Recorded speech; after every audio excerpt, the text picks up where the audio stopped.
Hello and welcome to another edition of The Week That Was, a weekly program where we catch up with the highlights and the headlines of the previous week.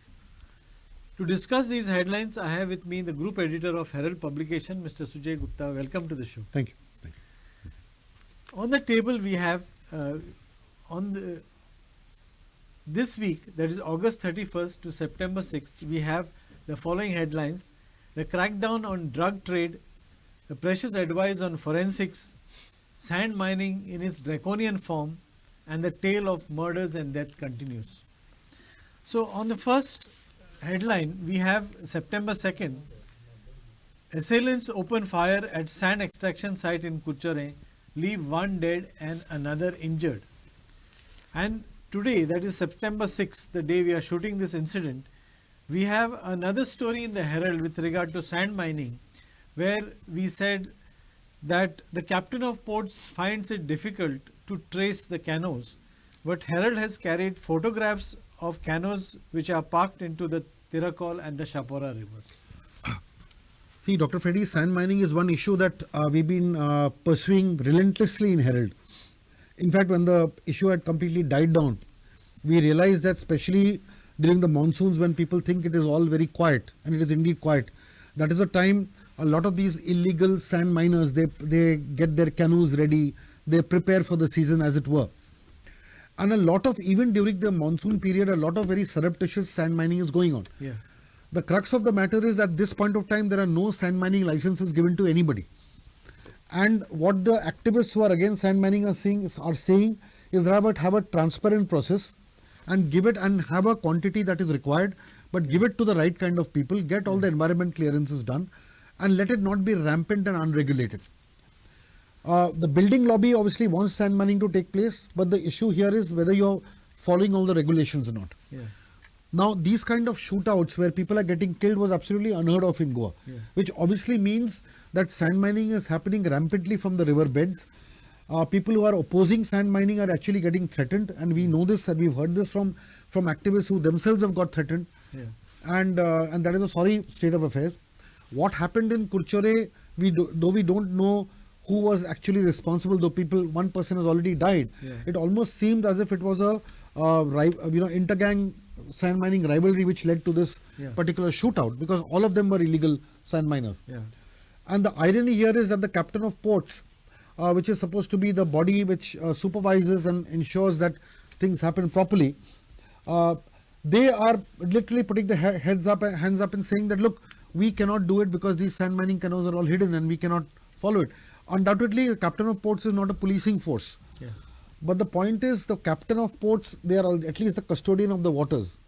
So they and the coastal police need to very actively and proactively ensure that all the gaps that are there in policing and supervision and licensing, whatever the case may be, these gaps are completely filled and it's addressed. Otherwise, what's going to happen is this rampant sand mining, apart from it being illegal, it is also leading to an environment disaster in those areas. Yeah. Because when sand goes out of the river, the water flows freely.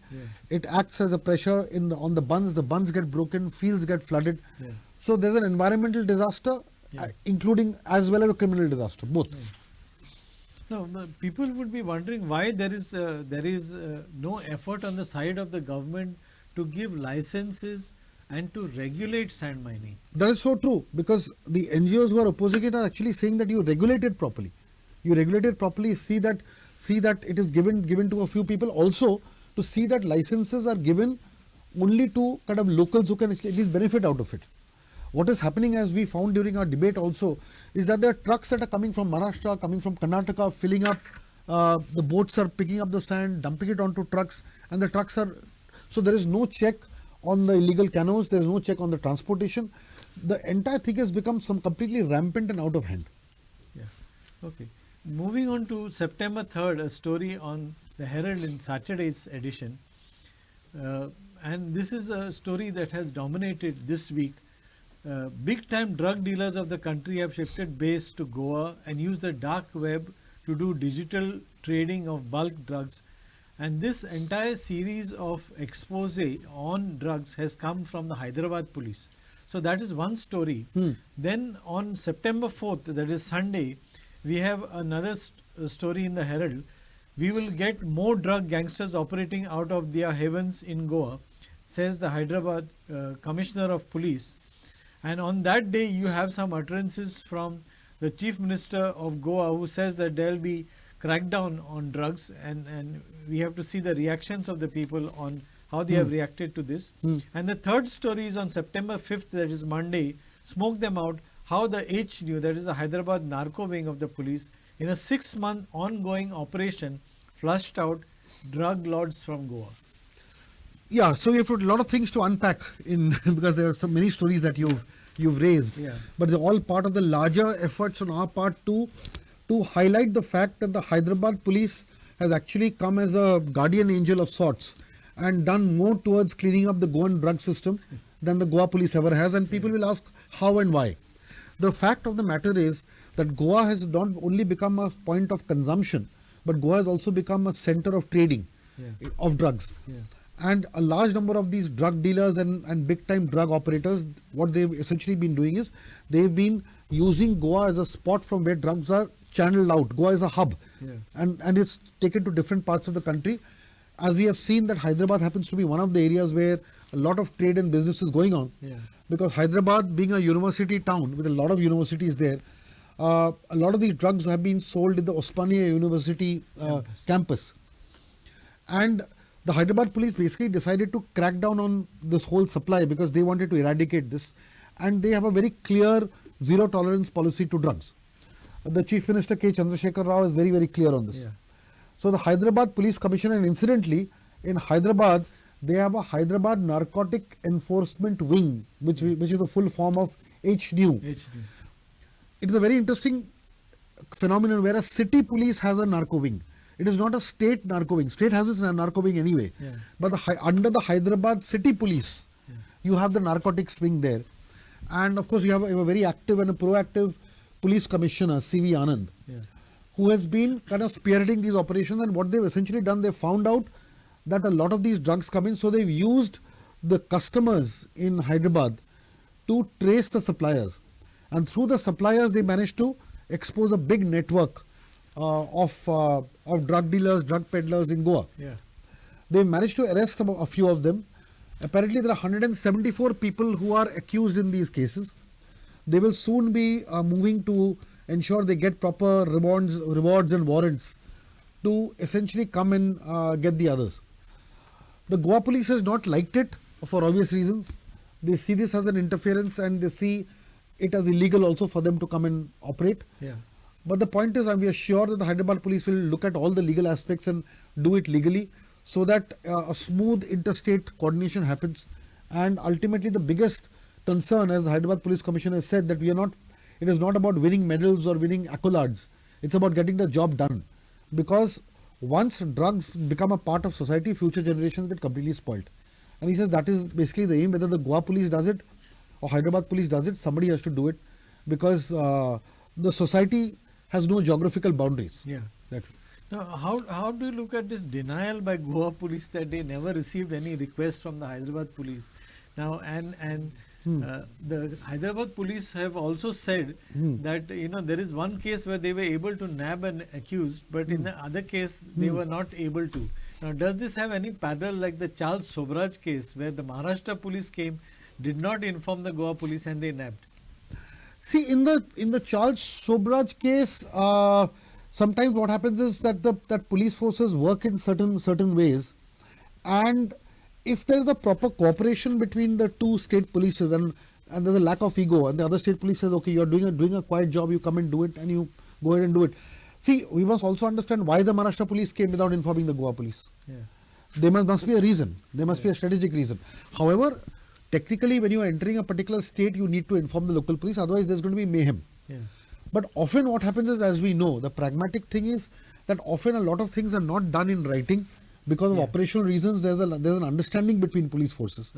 And the spirit of the relationship sometimes is more important than the letter of the relationship. So I think between Hyderabad and Goa, I think the spirit of the relationship needs to improve. Then the letter of the relationship will take care of itself.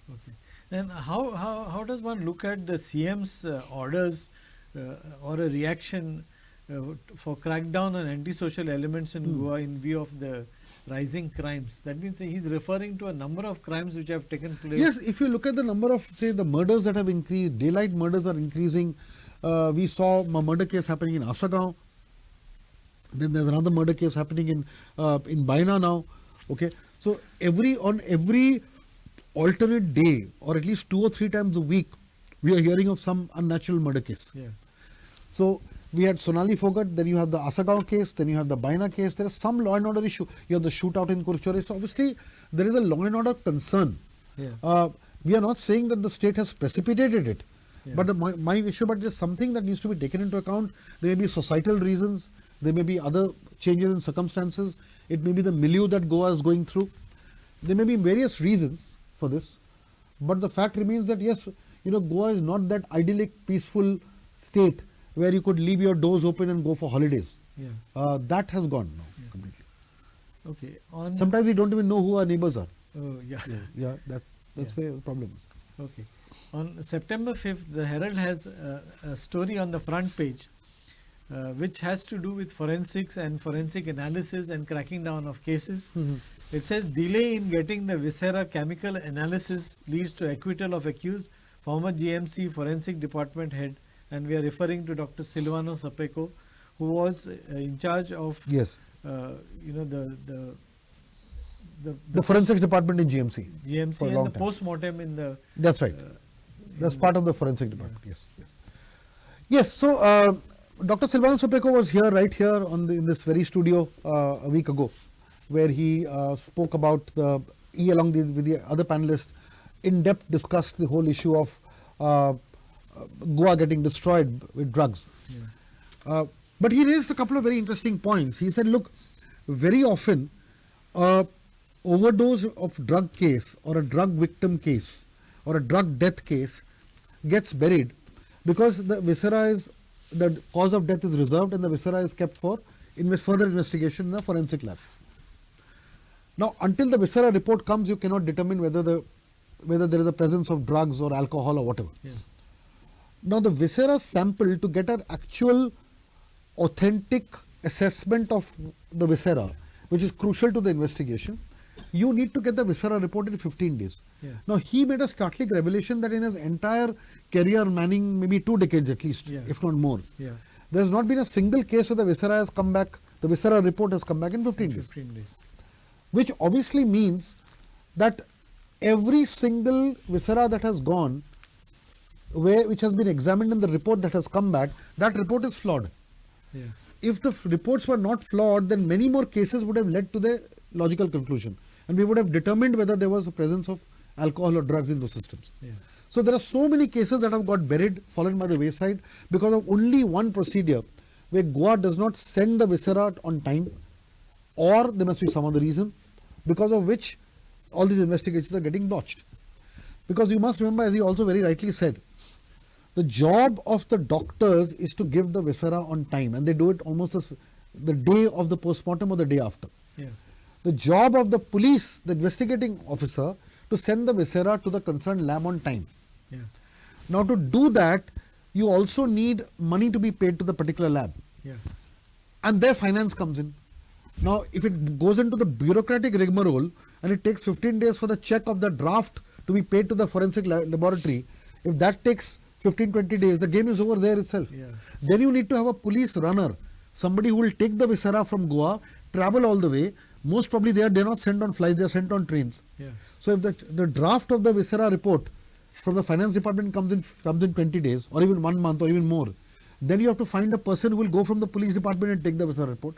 So very often it may so happen that for the report to reach Hyderabad or Kalina or wherever, and now of course we are in Goa, but even now it's not happening. Yeah. We have a lab here. Yeah. So by the time the report reaches the lab, it's almost a month or 2. Yeah. So the game is over even before the game has started. Then on September 6th, that is today, we have a headline in the Herald, and that brings good news and cheer to Goans. Goan origin Suela Fernandez Braverman is finally home in the UK, and she is the daughter of Azagaon-based Christy Fernandez, and she will be the new Home Secretary of the UK in the new cabinet. Well, what do we say? We can only be very happy about this. The fact that people of Goan origin are doing very well, not only in UK but all over the world, in different positions of power and influence, in the corporate world, in politics, in bureaucracy, in everywhere. We recently saw one MP from Australia with Goan origin. Now we have Swela. We have so many others in the UK. And not just from Goan origin, Indian origin people are also doing extremely well. It's this whole culmination of migrants being given a chance in those countries. They are not taken as outsiders. They are all insiders in the system. They are very proud to be British. And the British system has also accepted them as their own. And yes, Suela is a wonderful story of her parents father moving from Goa to Mauritius and then finally landing in England. There are so many such stories here, and one can only be kind of proud and happy that this is happening, and this the migration has benefited many people there. And basically, it shows the vibrancy of the pluralistic system. And also, correct. Because I'd like to add here that in the Prime Minister designate elect's new cabinet, you'll have the Chancellor, who's going to be a person of colour. You'll have the Home Secretary who's an immigrant from India, a minority in that sense. You'll have the Foreign Secretary who's also at the same time not from England, non-white as they say. So you have three of the core cabinet members, the senior cabinet members, Foreign, Home, and Finance. All the three are going to be held by people who are not originally from the UK.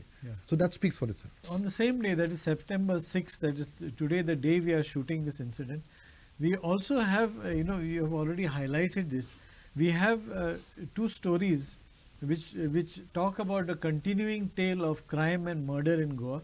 One is a man was brutally murdered in broad daylight in Vasco yesterday, and he's a 33-year-old. And the assailants are also very young people who are involved. Yes. We have also, another two incidents wherein two people were knocked off from the Mandavi bridge. And in case of one of them, that is Muhammad Aga, who was 21-year-old, and all these are young lives which are lost. Now in this, the father and the family has accused unknown persons of murder and of crime, and they say that this should not become another Siddhi Naik case, in the sense that many questions are raised that the helmet of the accident victim was on the bridge and he was missing for 4 days. After 4 days, his body was found near a casino, but they said that the body was not bloated.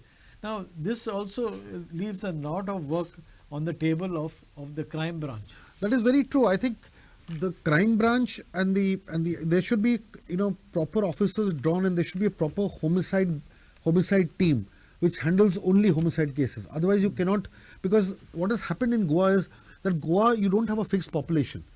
The population of Goa actually doubles and triples during the season otherwise because of tourists. So you're actually dealing with far more number of people than your local population that is always here. And I think because of this, the number of crimes are also increasing.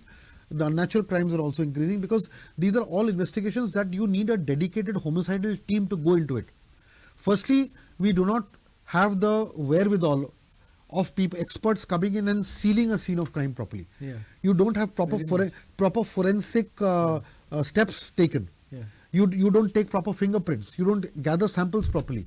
Even the samples, if you see there are samples lying there, officers have seen going and picking up samples with their bare hand. Totally, your samples are totally contaminated. What investigations will you do? When you have your hand touching samples, then it's totally contaminated. You can't even get prints there. See, for instance, if a helmet is lying there, and if an officer goes and picks up the helmet, suppose the fingerprint of a alleged assailant is on that helmet, that is lost totally. So what I'm essentially saying is that you need a proper investigation team which is only handling homicide in a trained way. You need proper training to be done. Police training has to be much more specific. Homicidal investigation training has to be there. You need experts put in there. A lot of work needs to be done.